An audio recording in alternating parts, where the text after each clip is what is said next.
Good, happy Thursday evening. I'm Riley King, and welcome to this Thursday evening news update right here on the Riley King Radio Network. Let's get started now. First up, families upset by items removed from graves.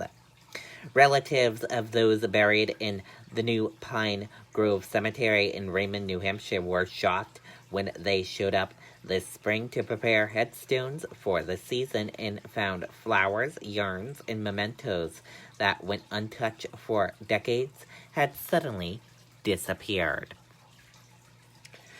Doctor agrees to temporarily halt practice during probe of marijuana alcohol misuse.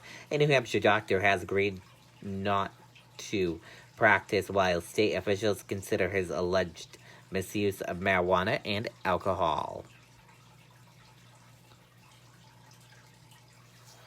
Chesterfield shooting suspect found incompetent to stand trial. The Chesterfield man charged with attempted murder for allegedly firing hundreds of bullets at his neighbors has been ruled incompetent to stand trial.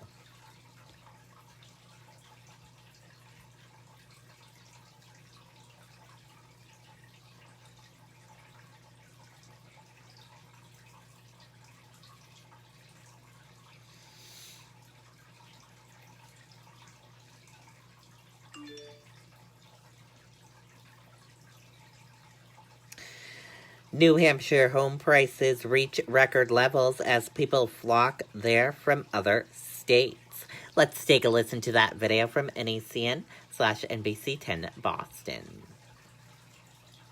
Heirloom mattresses are inspired by the California State of Mind and Appeal, featuring hand-tufted craftsmanship of the finest and most eco-friendly components. Shop Cardi's today with no interest financing till May 2026. Cardi's Furniture and Mattresses.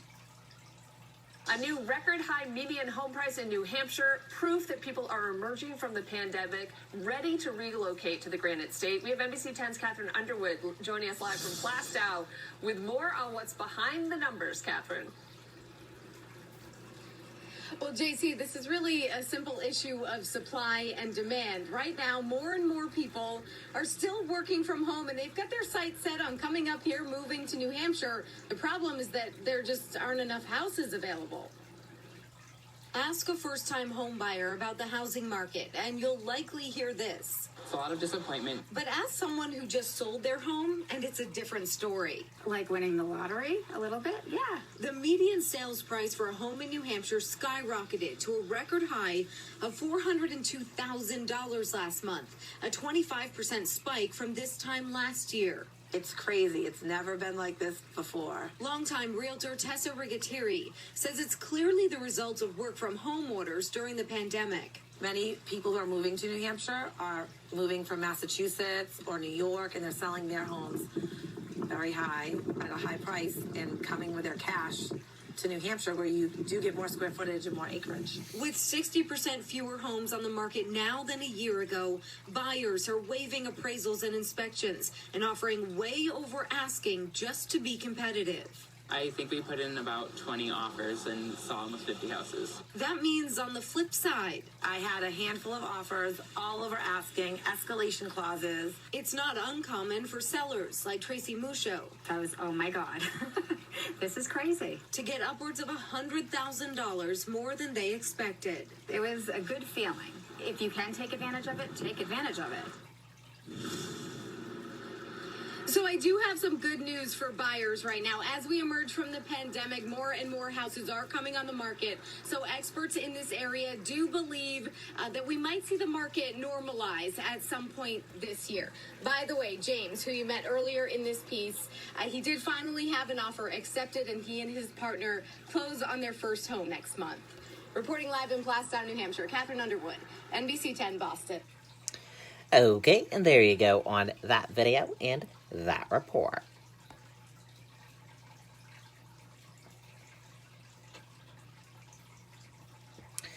The Obama's official portraits on nationwide tour. Let's take a listen to that video from ABC News.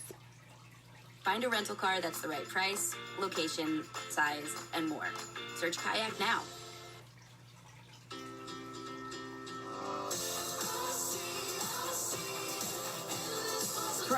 Former President Barack Obama and First Lady Michelle Obama, well, they might be coming to a town near you.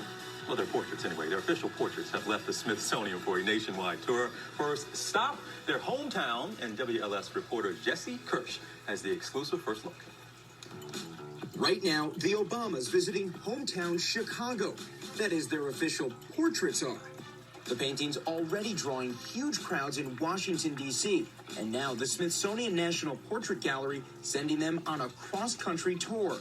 First stop, the iconic Art Institute of Chicago, with ABC getting the exclusive first look as the portraits rolled into town. This is a Chicago story. Museum director James Rondo taking us through some of the exhibition. The Windy City front and center.